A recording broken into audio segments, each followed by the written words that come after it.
छापरा जी, सबूत तो दिए लेकिन गड़बड़ियों के दिए। हर्षवर्धन त्रिपाठी भी कह रहे हैं और सतीश के सिंह भी ये मान रहे हैं जांच तो होनी चाहिए, लेकिन ये कोई नहीं मान रहा है कि फर्जी वोटिंग हुई है और वोट चोरी हो गया। छापरा जी बताइए। नहीं, देखिए, भारतीय जनता पार्टी या भारतीय जनता पार्टी के जितने भी समर्थक हैं वो लाख कोशिश कर ले निर्वाचन आयोग को बचाने की, अपनी सरकार को या सरकार के कुकर्मों को बचाने की। ये सरकार और निर्वाचन आयोग की मिलीभगत है, ये सारी दुनिया जानती है। जिस तरह से श्री राहुल गांधी जी ने एक बार नहीं, ये तीसरी बार सबूतों के साथ बताया है, सबूतों के साथ उन्होंने बताया कि किस तरह से यहां पर डुप्लीकेट वोट होते हैं। 5,21,619 डुप्लीकेट वोट, इनवैलिड एड्रेस 93,000 के करीब, बल्क वोटर 19,26,351। यानी इतने बड़े पैमाने पर गड़बड़ी होती है। भाजपा के वोटर एक राज्य से दूसरे राज्य जाते हैं, मल्टीपल फोटोएं नजर आती हैं, ब्राजील की जो मॉडल है उसकी फोटोएं नजर आती हैं या दूसरी महिला की फोटो नजर आती है।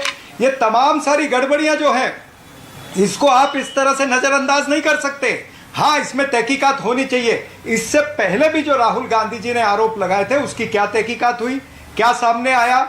आज श्री राहुल गांधी जी ने बता दिया है कि ये वोट चोरी नहीं है, ये डकैती है, और ये इंस्टीट्यूशनलाइज्ड डकैती है, ये पूरा सेंट्रलाइज सिस्टम है डकैती का। मानक जी, मैं आपको याद दिलाना चाहूंगा, एक फिल्म आई थी शोले।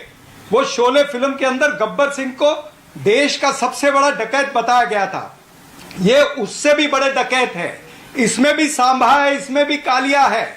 ये पूरा एक सिस्टम बना हुआ है जिस सिस्टम के तहत वोट चोरी नहीं, वोट डकैती होती है। वोटर लिस्ट जो है वो 24 घंटे पहले आती है ताकि विपक्ष का कोई आदमी उंगली नहीं उठा सके। डिजिटाइज्ड वोटर लिस्ट नहीं होती है, मशीन रीडेबल वोटर लिस्ट नहीं होती है ताकि कोई पकड़ न सके। 45 दिन में वीडियो फुटेज को समाप्त कर दिया जाता है। ये तमाम सारी चीजें, और निर्वाचन आयुक्त को तो इसी सरकार ने 2023 में संरक्षण दिया ना, पार्लियामेंट में अमेंडमेंट ला करके, कि निर्वाचन आयुक्त के ऊपर आप सुप्रीम कोर्ट में भी केस नहीं कर सकते हो। यानी इस सरकार ने क्या किया है, निर्वाचन आयुक्त को पूरी तरह से इंसुलेट किया है, सुरक्षा दी है, और सुरक्षा के बाद उसको अपने पाप का भागीदार बनाया है। ये दोनों पापी हैं, वहां पर नरेंद्र मोदी की सरकार भी और ये निर्वाचन आयुक्त भी और निर्वाचन आयोग भी। इनकी साठ गांठ से ये सारी चीजें चल रही है। एक बार नहीं, हमने 2 बार 3 बार ये तमाम सारी चीजें दी है। क्या माधोपुरा पे हमको कोई उत्तर दिया है?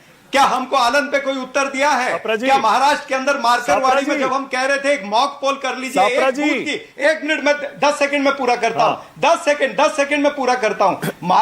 मार्करवाड़ी में एक बूथ पर वोट मॉक पोल मांगा था ना, मॉक पोल, जिसके नतीजे से कोई फर्क भी नहीं पड़ना था। तो मार्करवाड़ी का एक बूथ का मॉक पोल भी निर्वाचन आयोग ने अलाउ नहीं किया। पुलिस ने जाकर के वहां पर सिस्टम जो गांव वालों ने तय किया था, हमने नहीं, पॉलिटिकल पार्टी ने नहीं किया था, उसको तहस नहस कर दिया। तो ये इनके मन में चोर है। छापरा जी, इसीलिए छापरा जी एक बात बताइए, ये चुनाव आयोग चुनाव नहीं कर रहा है, ये चूना लगा रहा है। छापरा जी, ये आपने 8 सीटें उठा ली, 22,000 से हार गए, 1 लाख कुछ वोटों से हम ये चुनाव हार गए।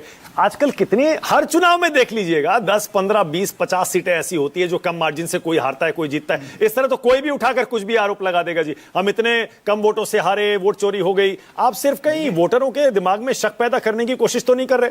और आपकी ये जांच तो बहुत टाइम से चल रही थी। आपने बिहार की वोटिंग से एक दिन पहले ये प्रेस कॉन्फ्रेंस क्यों की? ये बम आपने आज क्यों फोड़ा? ये सरकार और ये चुनाव आयोग चुनाव नहीं करा रहे, चूना लगा रहे हैं इस देश को। हरियाणा को चूना लगाया, महाराष्ट्र की जनता को चूना लगाया, पूरे देश की जनता। ये आज क्यों प्रेस कॉन्फ्रेंस की छापरा जी कर रहे हैं? आज ही क्यों? हाँ, मैं आ रहा हूं उस पे, मैं आ रहा हूं, और आप इसको हल्के में खारिज मत करिए। 25 लाख वोट की गड़बड़ी हुई है, 25 लाख वोट। क्या आपके नजरों में इसकी अहमियत नहीं है? और ये आज करें या हम कल करें, क्या इस पर बिहार के नतीजों पर असर पड़ जाएगा? हमें पता चला कि भाई ये गड़बड़ी हुई है। छापरा जी, कोर्ट क्यों नहीं जाते? हमारे कोर्ट क्यों नहीं जाते छापरा जी? तो हमने आज किया। कोर्ट क्यों नहीं जाते? नहीं, जरूर कोर्ट में जाएंगे, लेकिन उस कोर्ट से बड़ी भी जनता की अदालत है। हम जनता की अदालत में पहले पेश कर रहे हैं, जनता को बताना चाहते हैं कि किस तरह से आपकी वोट की चोरी हो रही है, डकैती हो रही है, किस तरह से लोकतंत्र को पीटा जा रहा है। अच्छा, ठीक है, ओके। छापरा जी बहुत बढ़िया, छापरा जी बहुत ही बढ़िया, बहुत बढ़िया। जनता की अदालत में अगर बिहार चुनाव में आप हार गए तो क्या आप मान लेंगे वोट चोरी के आरोप गलत थे सापरा जी?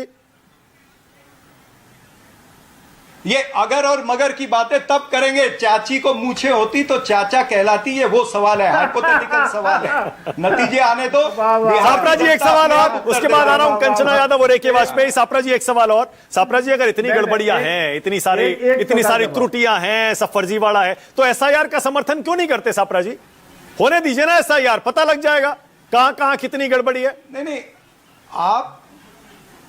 नहीं, आप क्या चाहते हैं कि त्रुटियां होती रहें और हम त्रुटियां ना बताएं? क्या आप चाहते हैं कि 25 लाख वोटर फर्जी जुड़ जाए हरियाणा के अंदर और हमें पता लगे और हम मानक जी के डर से हम बताएं? अरे सर, मुझसे क्यों डर रहे हैं सर? मैंने आपको डराने के लिए क्या किया है? अरे क्या कर रहे हैं आप? मैं तो ऐसे सवाल, अगर गड़बड़ियां पकड़ में आ रही हैं, गड़बड़ियां आपको पता लग रही है, तो आपको प्रॉपर चैनल के थ्रू जाकर, जो इलेक्शन कमिशन बोलता है, भर देते सर वो सारे फॉर्म। प्रॉपर चैनल लोग भर देते ना सारे फॉर्म। हरियाणा के चीफ इलेक्शन ऑफिसर ने, सर एक सेकंड, हरियाणा के चीफ इलेक्शन ऑफिसर ने बाकायदा आपके सारे आरोपों के जवाब दिए। अभी प्रेस कॉन्फ्रेंस होगी वो बाद में। वो कह रहे हैं जी किसी ने एक अपील तक फाइल नहीं की थी, क्लेम ऑब्जेक्शन जो आए सारे निपटा दिए गए। उसके बाद हरियाणा में वोटिंग से पहले एक अपील किसी ने फाइल नहीं की कि ये गड़बड़ी है, ये गड़बड़ी। नहीं, वोटिंग से पहले भी अपील फाइल हुई है। मैं महाराष्ट्र की बात आपको बता दूं, मुझे 30 सेकंड दीजिए, महाराष्ट्र की बात बताता हूं मैं आपको। सापरा जी एक सेकंड, अब रुक जाइए प्लीज। कंचना यादव और AK वाजपेयी के पास भी मुझे जाना है, उसके बाद आपको एक राउंड और दूंगा बीजेपी कांग्रेस को। पहले कंचना यादव।